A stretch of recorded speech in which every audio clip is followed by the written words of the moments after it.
ಯಡಿಯೂರಲ್ಲಿ ಇವತ್ತು ಒಂದು ಬಡವರಿಗೆ ಸಹಾಯ ಆಗಲಿ ಅಂತೇಳಿ ಕಲ್ಯಾಣ ಮಂಟಪ ಮಾಡಿದ್ದೀವಿ.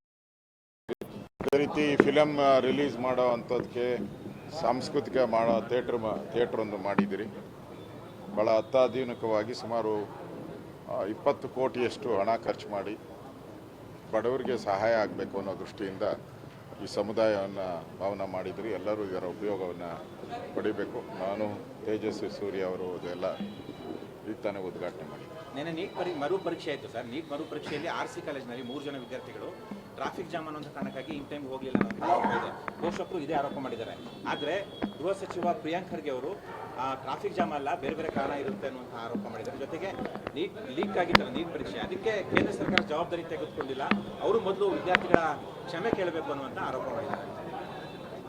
ಈ ಕಾಂಗ್ರೆಸ್ ಸರ್ಕಾರ ಏನಿದೆ, ನಿನ್ನೆ ಕಾಂಗ್ರೆಸ್ ಪಾರ್ಟಿಯ ಸಭೆಯನ್ನು ಪ್ಯಾಲೇಸ್ ಗ್ರೌಂಡಲ್ಲಿ ಮಾಡಿದ್ದಾರೆ. ಅದರಿಂದ ಈ ಕಾಂಗ್ರೆಸ್ ಕಾರ್ಯಕರ್ತರುಗಳೆಲ್ಲ ಬಂದು ರೋಡ್ ಜಾಮ್ ಮಾಡಿ ನೀಟ್ ಪರೀಕ್ಷೆಗೆ ಹೋಗುವಂಥ ವಿದ್ಯಾರ್ಥಿಗಳಿಗೆ ತೊಂದರೆ ಮಾಡಿದ್ದಾರೆ. ಸ್ವತಃ ಪ್ರಧಾನಮಂತ್ರಿಯವರು ನೀಟ್ ಪರೀಕ್ಷೆ ಶುರುವಾಗುತ್ತೆ ಅನ್ನೋ ಒಂದೇ ಒಂದು ಕಾರಣಕ್ಕೆ ಅವರು ಬೇರೆ ವೆಸ್ಟ್ ಬೆಂಗಾಲಿಂದ ಬಂದು ಇಳಿದು ಏರ್ಪೋರ್ಟಲ್ಲಿ ವಿದ್ಯಾರ್ಥಿಗಳಿಗೋಸ್ಕರ ಸುಮಾರು 2-2.5 ಗಂಟೆಗಳ ಕಾಲ ಕಾದು ವಿದ್ಯಾರ್ಥಿಗಳೆಲ್ಲರೂ ಕೂಡ ಪರೀಕ್ಷೆಗೆ ಹೋದ ಮೇಲೆ ಕನ್ಫರ್ಮ್ ಮಾಡಿಕೊಂಡು ಅವರು ವಾಪಸ್ ಮನೆಗೆ ಹೋಗ್ತಾರೆ. ಈ ಜ್ಞಾನ ಈ ಕಾಂಗ್ರೆಸ್ ಪಾರ್ಟಿಯವ್ರಿಗೆ ಮಾಡಲಿಲ್ಲ. ನಿನ್ನೆ ಕಾರ್ಯಕ್ರಮವನ್ನು ಒಂದು 2 ಗಂಟೆ 3 ಗಂಟೆ ಮುಂದೆ ಹಾಕ್ಕೊಂಡಿದ್ರೆ ಏನು ಗಂಟು ಹೋಗ್ತಾ ಇತ್ತು? ಏನಾನ ಹೊಸತನ ಇದೆಯಾ? ಅಧ್ಯಕ್ಷರಾಗಿ ಘೋಷಣೆ ಆಗಿದ್ದಾರೆ. ಅವರು 2 ಅವರ್ ಬಿಟ್ಟು ಮಾಡಿದ್ರು ಅದೇ ಅಧ್ಯಕ್ಷರೇ, ಮುಂಚೆ ಮಾಡಿದ್ರು ಅದೇ ಅಧ್ಯಕ್ಷರೇ. ಅದನ್ನು ಬಿಟ್ಟು ಪ್ರಧಾನಮಂತ್ರಿಗಳು ವಿದ್ಯಾರ್ಥಿಗಳ ಬಗ್ಗೆ ತೋರಿದಂಥ ಕಾಳಜಿ, ಈ ವೇದಿಕೆ ಮೇಲೆ ಇದ್ದಂಥ ನಾಯಕರು, ಅದು ವೇದಿಕೆ ಅಂತೂ ಆ ಖರ್ಗೆ ಅವ್ರನ್ನ ಮಾತಾಡೋಕ್ಕೆ ಬಿಟ್ಟಿಲ್ಲ. ಎಲ್ಲ ಡಿ ಕೆ ಅಂತ ಕೂಗಿ ಖರ್ಗೆಗೆ ಅವಮಾನ ಮಾಡಾಕ್ಬಿಟ್ರು. ಇದು ಅವಶ್ಯಕತೆ ಇತ್ತ? ಈ ವಿದ್ಯಾರ್ಥಿಗಳ ಭವಿಷ್ಯ ಹಾಳು ಮಾಡುವಂಥ ಈ ಕಾಂಗ್ರೆಸ್ ಪಾರ್ಟಿ ಜ್ಞಾನ ಬೇಕಾಯಿತು, ಕಾಮನ್ ಸೆನ್ಸ್ ಬೇಕಾಯಿತು. ಇವತ್ತು ಕೇಂದ್ರ ಸರ್ಕಾರದ ಮೇಲೆ ಆಪಾದನೆ ಮಾಡೋಕ್ಕೆ ಮುಂಚೆ ನೀವೇನು ಮಾಡಿದ್ದೀರಾ? ಈ ಟ್ರಾಫಿಕ್ ಜಾಮಿಂದನೇ ಇಷ್ಟು ಅನಾಹುತ ಆಗಿದೆ ಅಂತ ಎಲ್ಲ ಪೇರೆಂಟ್ಸು ಹೇಳ್ತಾ ಇದ್ದಾರೆ. ನೀವು ಒಂದು 2 ಗಂಟೆ ಮುಂದೆ ಹಾಕ್ಕೊಂಡಿದ್ರೆ ಕಾರ್ಯಕ್ರಮನ ಏನು ಆಗ್ತಾನೆ ಇರಲಿಲ್ಲ.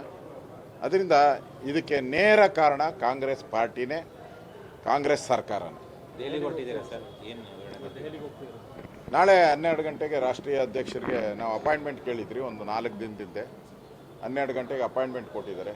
ನಾನು ವಿಜೇಂದ್ರ ಅವರು ಹೋಗಿ ಈ ಮತದಾನ ಆಗಿದೆಯಲ್ಲ, ಅದರಲ್ಲಿ ಯಾರು ಕ್ರಾಸ್ ಮತದಾನ ಮಾಡಿದ್ದಾರೆ ಅನ್ನೋದ್ರ ಬಗ್ಗೆ ರಾಷ್ಟ್ರೀಯ ಅಧ್ಯಕ್ಷರಿಗೆ ಮಾಹಿತಿಯನ್ನು ಕೊಡ್ತೀನಿ. ನಮ್ಮ ಅಭ್ಯರ್ಥಿಗಳು ಗೆದ್ದಿದ್ದಾರೆ ಇಬ್ಬರು, ಆದರೆ ಗೆದ್ದಿದ್ರೂ ಕೂಡ ಕ್ರಾಸ್ ಮತದಾನ ಆಗಿರುವಂಥದ್ದು BJPಗೆ ಒಂದು ರೀತಿ ಮೋಸ ಮಾಡಿರೋದ್ರ ಬಗ್ಗೆ ಸ್ಪಷ್ಟವಾದಂಥ ಸುಳಿವು ಸಿಕ್ಕಿದೆ.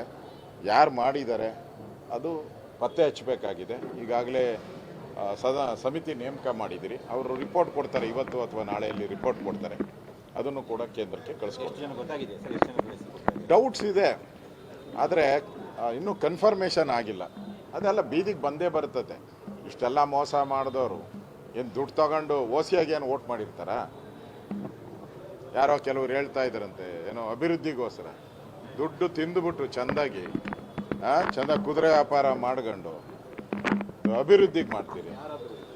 ಅವ್ರ ಅಭಿವೃದ್ಧಿ, ಅವ್ರ ಸ್ವಂತ ಅಭಿವೃದ್ಧಿ ಮಾಡ್ಕೊಳಕ್ಕೆ ಮಾಡಿರೋ ಅಷ್ಟೇ. ಅದು ಇನ್ನೇನು ಏರಿಯಾ ಅಭಿವೃದ್ಧಿ ಮಾಡೋಕ್ಕಲ್ಲ, ಅವ್ರ ಸ್ವಂತ ಅಭಿವೃದ್ಧಿ. ಅದಕ್ಕೆ ಈ ಕಳ್ಳರನ್ನ ಬಲಿ ಹಾಕ್ತೀರಿ, ಯಾವುದೇ ಕಾರಣಕ್ಕೂ ಬಿಡಲ್ಲ. ಈಗಾಗಲೇ ಸುರೇಶ್ ಕುಮಾರ್ ನನ್ನ ಜೊತೆ ಫೋನ್ ಮಾಡಿ ಮಾತಾಡಿದ್ದಾರೆ, ನನಗೊಂದು ಪತ್ರನೂ ಕೂಡ ಕಳಿಸಿದ್ದಾರೆ. ನೆನ್ನೆ ಸದಾನಂದ ಗೌಡರು ಕೂಡ ನನ್ನ ಜೊತೆ ಮಾತಾಡಿದ್ದಾರೆ. ಮತ್ತು ಬೆಲ್ಲದ್ದವರು ನಮ್ಮ ಉಪನಾಯಕರು ಪ್ರಹ್ಲಾದ್ ಜೋಶಿಯವರು ನನ್ನ ಜೊತೆ ಮಾತಾಡಿದ್ದಾರೆ. ಸೊ ಇದು ಒಳ್ಳೆಯ ಸಂಪ್ರದಾಯ ಅಲ್ಲ, ಇದೆಲ್ಲ ಬೇಡ ಅಂತ ಹೇಳಿದ್ದಾರೆ. ಸೊ ನಾನು ಕೂಡ ವಿಜೇಂದ್ರ ಅವರು ಇವತ್ತು ನನಗೆ ಸಿಗ್ತಾರೆ ದೆಹಲಿಯಲ್ಲಿ, ನಾನು ಅದನ್ನು ಮಾತಾಡ್ತೀನಿ. ಹಿರಿಯರ ಅಭಿಪ್ರಾಯ ತೆಗೆದುಕೊಂಡು ಹಿರಿಯರೆಲ್ಲ ಏನು ಹೇಳ್ತಾರೋ ಆ ಪ್ರಕಾರ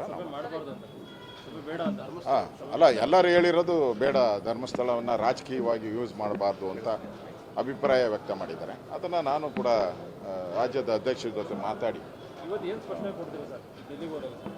ಏನಾಗಿದೆ ಅದು ಕೊಡ್ತೀರಿ. ಕಳೆದ ಮತದಾನ ಏನಾಗಿದೆ ಅದನ್ನು ಕೊಟ್ಟೇ ಕೊಡ್ತೀರಿ. ಅಲ್ಲ ಅಲ್ಲ ಅಲ್ಲ ಅದು ಆ ಥರದ್ದು ಏನು ನಾವೇ ಕೇಳಿರೋದು ಅಪಾಯಿಂಟ್ಮೆಂಟು. ಅವ್ರು ಬನ್ನಿ ಅಂತ ಏನಿಲ್ಲ, ನಾವು ಅಪಾಯಿಂಟ್ಮೆಂಟ್ ಕೇಳಿದ್ರಿ, ಕೊಟ್ಟಿದ್ದಾರೆ. ಆಗಿದೆ. ಇದೇನು ಫಸ್ಟ್ ಟೈಮ್ ಆಗಿದೆಯಾ? ಕರ್ನಾಟಕದಲ್ಲಿ ಒಂದು 20 ಸರಿ ಆಗಿದೆ ಇದು. ನಾವು ಕೂಡ ಮಾಡಿದ್ದೀವಿ. ರಾಮನ್ ಲೆಕ್ಕದಲ್ಲಿ ಲೂಟಿ ಹೊಡೆಯೋರು ಕಾಂಗ್ರೆಸ್ ಬಿಜೆಪಿಯವರು ಧರ್ಮಸ್ಥಳದಲ್ಲಿ ಹೋಗಿ ಆಣೆ ಮಾಡಿ ಸತ್ಯ ಹೇಳ್ತಾರ ಅಂತ ಪ್ರಿಯಾಂಕರ್ಗೆ ಪ್ರಶ್ನೆ. ಮಾಡಿದವ್ರು ಅವ್ರು ತಾನೆ, ಕಳ್ಳರು ದುಡ್ಡು ಕೊಟ್ಟವ್ರು ಅವ್ರು ತಾನೆ, ಕುದುರೆ ವ್ಯಾಪಾರ ಮಾಡಿದವ್ರು ತಾನೆ.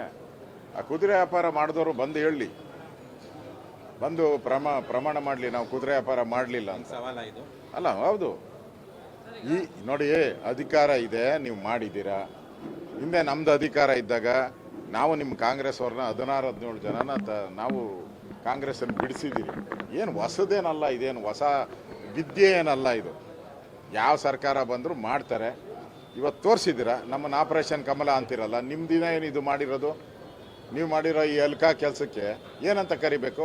ಆಪರೇಷನ್ ಹಸ್ತ ಅಂತ ಕರಿಬೇಕಾ? ಕುದುರೆ ವ್ಯಾಪಾರ ಮಾಡಿದ್ದೀರಾ, ಇದರ ಪ್ರತಿಫಲವನ್ನು ಅನುಭವಿಸೇ ಹೋಗ್ತೀರಾ. ಎಲ್ಲೂ ಹೋಗಲ್ಲ. ಇದೆಲ್ಲ ತಿರುಗೇಟ್ ನಿಮ್ಗೆ ಬಂದೇ ಬರ್ತತೆ. ನಿಮ್ಮ ಕಾಂಗ್ರೆಸ್ ಅವರು BJPಗೆ ಬರೋ ಕಾಲ ದೂರ ಇರಲ್ಲ. ಅದು ಜ್ಞಾಪಕ ಇಟ್ಕೊಳ್ಳಿ.